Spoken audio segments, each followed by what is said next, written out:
không gian hồn ta nhớ trong ta đời ngang nghiêng xin tôi cho em linh hồn tôi những ngày sau qua đêm dài về rất xa. Tôi đâu biết đang bay về một hành tinh sáng để dối gian. Tôi đi lang thang mong tìm em, ôi cơn đau thương thân dạ dày mà đời không lối đi. Người là giấc mơ kiêu kỳ để hồn tôi uống men rượu cay.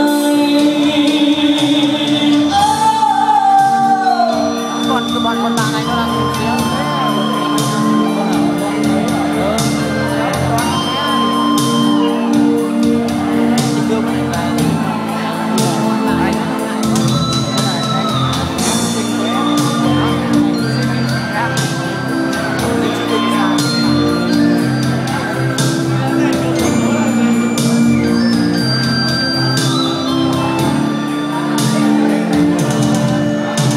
thật đớn đau.